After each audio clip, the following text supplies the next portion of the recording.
In the quiet, lonely hours before the world wakes up, the West Valley Martial Arts Academy is a sanctuary. It is a place of discipline, of strength, and of dreams. But for the students who train here, the ones who chase the glory of new belts and the roar of applause, the true source of the Academy's strength is a woman they never even see. A woman who moves through the shadows, a ghost in a gray uniform, whose own story of strength and survival is greater than any they could ever imagine. Before we dive into this incredible story of hidden strength, I'm curious, do you believe in second chances? And do you believe that every single person, no matter their job or their station in life, has a story worth hearing? If you do, please take a moment to like this video, share it with someone who needs a little hope, and subscribe. To our channel, Kindness Corner, your support helps these powerful, real-life-inspired stories reach the hearts that need the most healing. Her name was Rosa Martinez, 43 years old, a single mother, a survivor, and for the past 5 long, difficult years, she was the janitor of the West Valley Martial Arts Academy. Most people here didn't even know her name. To them, she was just the cleaning lady. She arrived every morning before the sun had risen and left long after the sun had set. Her days were defined by the sharp, clean scent of disinfectant and the rhythmic, familiar squeak of a mop on the polished hardwood floors. She moved quietly, almost invisibly, through the lives of the people who inhabited this space, cleaning up the sweat, the dust, and the considerable ego that was left behind by the students and the instructors who trained on the mats she so carefully, so lovingly scrubbed. No one really saw her. No one ever asked her why her left hand, when she gripped the mop handle, was always just a little bit stiff. No one ever wondered why she wore long-sleeved shirts, even in the blistering heat of the summer. Ever notice that she would sometimes pause in her work just for a moment outside the main training rooms? Her eyes closed, just to listen, just to watch, a silent, ghost-like observer at the edge of a world she had once called her own.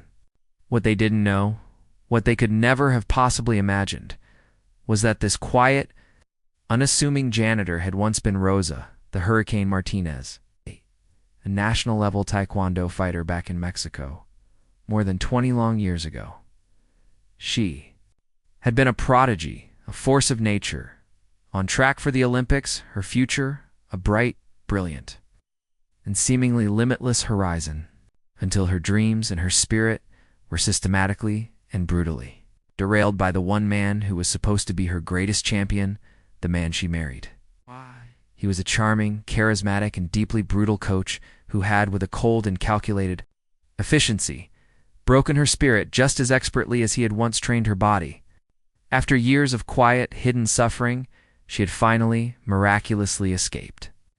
She had fled with her young son, Daniel, crossing the border into the United States with nothing but 2 small backpacks, a few $100s, and the faded, painful memory of a girl who had once known how to fly across a mat. Life in America was not the easy, heroic rescue story she had so desperately hoped for. The proper legal papers were hard to get, the jobs were even harder. But she had worked relentlessly and without complaint. She had cleaned houses. She had washed dishes in the back of greasy restaurants. She had scrubbed the floors of other people's perfect, happy lives. And then, 5 years ago, she had found the West Valley Academy. And though the pay was little and the work was hard, something about just being near the world of martial arts. Again, something about the familiar sounds and smells felt like she was finally, after so many years, touching the distant, forgotten edge of a dream she thought she had lost forever. She never told anyone about her past. She didn't want their pity. She was far too tired and too proud to ever try and explain. Instead, she poured every ounce of her being into her work. She kept her head down. And she silently, and with a mother's fierce, protective love, watched her own son, Daniel, who was now 16, trained. She had saved every single tip she had ever earned to pay for his classes, never once asking for a discount, never once revealing her own connection to this world. Daniel was a natural. He was strong, he was kind, and he was focused. And when she watched him on the mat, she saw a reflection of the girl she had once been. The girl she was before her life had turned so terribly and so brutally cruel. That day, a special demonstration was being held at the gym. The air was thick with the scent of ambition and the nervous energy of parents watching their children perform. Rosa, as always, was a ghost in the machine, cleaning in the background, her movements quiet and unobtrusive. No one paid her any mind. She wiped the smudges from the large glass doors. She picked up the discarded water bottles. And she made sure to stay out of the way of the cameras. At the center of the mat, leading the demonstration, was Jake, a former state champion. He was the Academy's rising star. He was confident, he was charismatic, and he was just a little too full of himself. He moved with a flashy, theatrical grace, cracking jokes with the parents and playfully challenging the students. And then, as he was looking for a final, crowd-pleasing punchline to his performance, he spotted her. Rosa, standing in the corner, her mop held loosely in her hand. A cruel, thoughtless smirk spread across his handsome, young face. The room, which had been filled with a respectful applause just moments before, now erupted with a new, uglier sound. Laughter. A few of the students chuckled awkwardly. Some of the parents looked away, a flicker of embarrassment on their faces. And Rosa froze, her hand tightening on the handle of her mop, her face a mask of pure, uncomprehending shock. Ew. She wasn't sure if she was supposed to laugh, too. Jake, amused by his own cruel joke, kept going. "Come on," he taunted, his voice dripping with a condescending sweetness. "Let's see what the cleaning crew's got. Don't be shy." And in that moment, something inside of Rosa, something that had been sleeping for 20 long, painful years, shifted. She stared at him, not with anger, not with fear, but with a piercing, profound stillness that seemed to suck all the air out of the room. She slowly, and with a deliberate, almost ceremonial grace, placed the mop carefully against the wall. As she did, her long-sleeved uniform shirt slid up, just for a second, just enough to reveal the faint, silvery tracings of old scars on her wrists. She then took a single, deliberate step forward onto the mats. Not saying a single word, a new, confused murmur went through the crowd. The snickers died in their throats. There were a few quiet gasps. Jake himself laughed, a nervous, uncertain sound this time. A dawning realization that he had just, perhaps, made a very big mistake.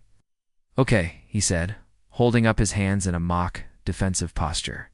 "Well, I'll go easy on you," Rosa bowed. It was a perfect, precise, and deeply respectful bow. A bow of a true martial artist.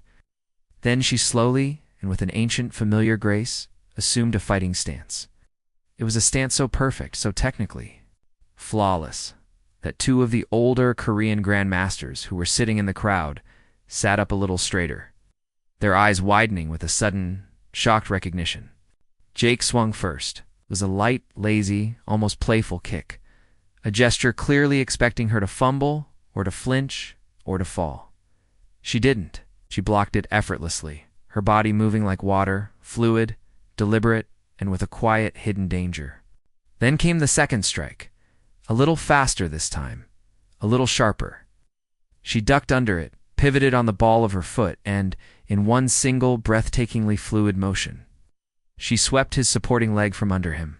His GI was wrinkled. His ego was bruised, and the room was dead silent. Jake looked up at her from the floor, his face a mask of pure, unadulterated astonishment. Rosa, her own expression, a mask of calm, quiet, and profound dignity, reached out a hand to help him up. He took it, dazed. And when he stood, he looked at her, and this time he bowed. A low, slow, and deeply respectful bow. A bow that was filled with a newfound and very real awe. Someone in the crowd, a voice full of a stunned, whispered wonder, finally asked the question that was on everyone's mind, "Who is she?" And another voice, a young, proud voice from the back of the room, answered softly, "She's Daniel's mom." The applause that broke the silence was different. It wasn't the kind you give after a flashy, well-executed trick. It was the kind that comes from a deep, shared realization that you have just witnessed something profound, something that has shifted the very ground beneath your feet. That night, as Rosa and Daniel walked home under the quiet, star-filled sky, Daniel hugged his mother tighter than he had in years. The next week, the Academy offered her a scholarship, not just for Daniel, but for herself, the head instructor. The old, wise Korean grandmaster who had watched the demonstration from the back of the room approached her afterward and bowed, a gesture of the deepest, most profound respect. "It would be our honor," he said, his voice full of a sincere and very real reverence. "To have you on the mat with us again, Signora." Rosa declined at first. She said she was too old, too tired, that part of her life was over. But Daniel looked at her, his own eyes shining with a fierce, unwavering belief in her, and whispered, "Please, Mom, just once. Not for them, not even for me, just for you."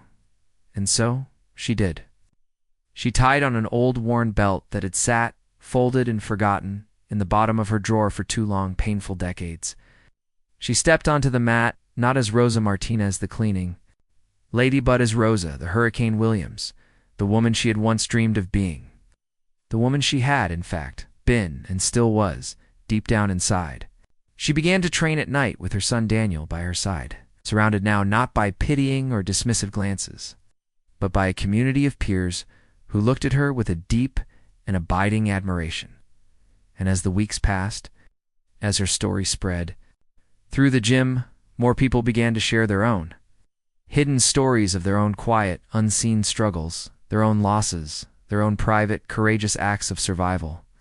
Rosa, with her quiet strength and her profound, simple dignity, had given them something priceless. She had given them a reason to see beyond the uniforms, beyond the job titles, beyond the superficial, and to finally, truly see the powerful and often beautiful hidden story in each other. If this story touched your heart, even just a little, if it reminded you that every single person has a worth, dignity, and a story, no matter what clothes they wear or what role they play in the world, please take a moment to like this video, to leave a comment, and to share it with someone who needs a little bit of hope today. And don't forget to subscribe to our channel, Kindness Corner. We tell real, raw, and powerful stories for all the people who have been overlooked for far too long, and for a special request. Please comment below with the words, "I see you, Rosa," if you believe in giving every single person the deep and profound respect they so richly deserve, even and especially when the world has forgotten their names. Thank you for watching.